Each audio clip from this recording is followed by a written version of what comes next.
ไม่สงค่ะเมื่อในเป็นวันที่3เดือนธันวาคมที่6ปี2026ในตอนในข่าวใส่หมอหอมมีข่าว2ตอนเดี๋ยวมาเปิ้นเผาค่ะตอนที่1เฮาคำว่าถมด้วยสายงานเงาลายตั้งปอตอนยูเครนในตอนที่2ค่ะตั้งฝ่ายภูมิปนพรเขาเข้ากดทัดปื้นตีอันพี่น้องแห่งการอยู่เศร้าเหตุการณ์ในสวนว่าเจ้าในเฮ็ดไหนค่ะออนตั้งเปิ้นได้ก็เฮาคำว่าถมด้วยข่าวโหในค่ะตั้งฝ่ายรัสเซียค่ะเข้าปึกตึกใส่ยูเครน หาวแห้งในข้าวตังหลายๆเลินมีคนรู้สึกสาใจกว่าตั้งหนำในนั้นก็มีป้าลูกอ่อนเนี่ยค่ะมื้อวันที่2เดือนธันวาคมปี2026ในมีข่าวงาออกมาว่าตั้งฝ่ายราชยาค่ะไล่ปล่อยหมากและตั้งเคอร์มินโดรนในคณะยื้อใส่ยูเครนค่ะติเลยว่าค่ำคืนวันที่1ต่อถึงวันที่2เฮ็ดจังได๋ถึงที่เฮ็ดให้มีคนรู้สึกสาใจกว่าที่มันได้21ก่อค่ะ ในนั้นมีป้าลูกหวัน2ก่อในออเดเลยว่าเป็นหนึ่งในหลวงปึตึกหลวงปอกำใหญ่ที่สุดอันราชาเฮ็ดต่อยูเครนว่าเฮ็ดจังไหนยาวค่ะตั้งฝ่ายภูมิปนพรในพื้นที่ยูเครนลาดว่ามีคนรู้สิงสาใจกว่า15ก่อที่ในเว้งดานิโปรที่เว้งลงเข็บเว้งหลงเข็บเนี่ยเป็นเว้งหลงของยูเครนค่ะเนาะที่นั้นซ้ำมีคนรู้สิงสาใจกว่า6ก่อว่าจังไหนอ้อม เกี่ยวกับเรื่องร้องได้อยู่ดีจอมจึงโวโลดิเมียร์เซเลนสกีผู้นำยูเครนลาดว่าราชาในไล่ส่งโตรน6ปาก56ลำและยื้อป้าหมากหลงหลายๆเซียนปึดตึกใส่ยูเครนนั่นน่ะเนาะเหี่ยวก็มีเป้าหมายเยิงจูโครงสร้างปืนฐานเตียนก้นวานก้นเมืองอยู่สร้างเศร้าเฮ็ดจังไหนถึงดีเฮ็ดให้มีคนรู้เซงสาใจยอกเว้มกะมีคนเจี๊ยบเทียง หมวกโขปากมันจังไหนลูกกวนเนี่ยตั้งฝ่ายราชาในกอลาดว่าราชาในได้ก่อไล่ขับขึงเปิงการจ้อมหนังปึดตึกเป็นปักเป็นเปิงหนังตีอันไลลาดไหว้หลังเสอยู่เครียนในมีหลวงปึดตึกใส่ดีฮองคาลูกเฮียนตีหนึ่งตั้งปอดตอนลูฮันส์ตั้งปอดวันออกของยูเครนตีอันถุงยาราชาเขายืดก้มกำไว้ไลเมื่อพ้องไปเลินทวนที่หาดีป่นมานั่นในก้วยกาวาตั้งฝ่ายยูเครนเขาได้ก่อลาดว่าเขาก้วยปึดตึกใส่ปืนตีซึกของราชาก้วยจังไหน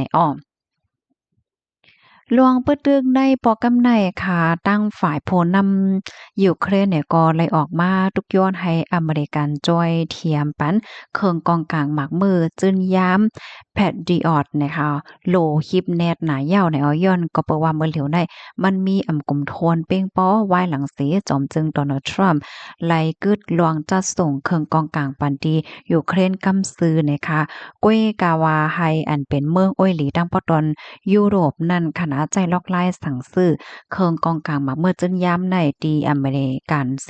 ยกอกอยส่งปันดี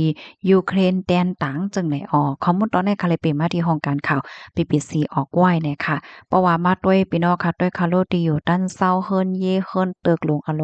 ก็เตเลยว่าอันลูกก่อยกว่าก็ตั้งนำค่ะเนาะที่เมืองยูเครนเฮ็ดจังไหนคะเพราะว่ามาลาดเกี่ยวเลยลองยูเครนในขณะมังเจอก็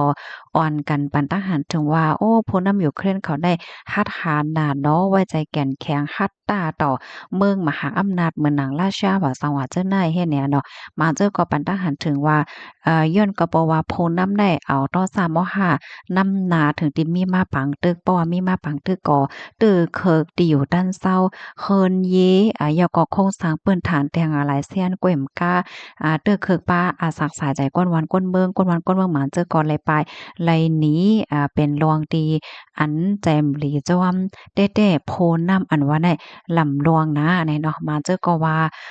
ไปป้อมีโตโทบเกี่ยวกับลองเรียนการเมืองการศึกแลถึงที่เอาเมืองตัวเจ้าก็ในยินเป็นปื้นตีปางตึกกว่าแหน่มังเจอในเปิ้นก็ทัดหันเจิงนายในพี่น้องค่ะลูกซ้ำหันถึงจึงหือพวงในเนาะก็ปันตะหันถึงมาลายเนี่ยค่ะลูกดีข่าวง้าโหนในเหแลกำในเฮาค่ะมาถอมด้วยข่าวง้าวเที่ยงตอนหนึ่งค่ะ เมื่อเลียวที่ในเมืองไทยในเปิ้นก็ทัดเฮียงแต่นอหลายตีหลายต่างค่ะโคมป้าถึงเปิ้นที่การพกซ้อมเนี่ยก็เปิ้นเข้าทัดป้าเนาะเมื่อวันที่1เดือนธันวาคมที่6ปี2026ได้เอาข้าวย่ำกลางค่ำมอก5โมงจังแหน่ค่ะพวกวันเจเวงแม่แจ่มค่ะเนาะโฮมป้าดังฝ่ายเกี่ยวข้องไล่โฮมกันเสียก็ลงปื้นตีกดทาดแห้งการยานเมืองในปื้นดีวานหลงโป้งหมู่ตี4 ก้องแขก เจเว้งแม่แจ่มเจตวันเก้งใหม่ในล่วงกดทัดในได้กอไหนมงนาจู้แห่งการยานเมืองที่อันลักหลอมเข้าเมืองก้นมีวัดมีไหวนั่นน่ะเนาะก้นเหตุการณ์อันเจ้าเก่ามีส่วนไล่เฮ็ดล้อมเหตุการณ์อันเจ้ากำจางเฮ็ดมีส่วนไล่เฮ็ดโฮมป้าถึงเปิดเสียงเปิดร้านกล้าขายว่าสังว่าเจ้าในใน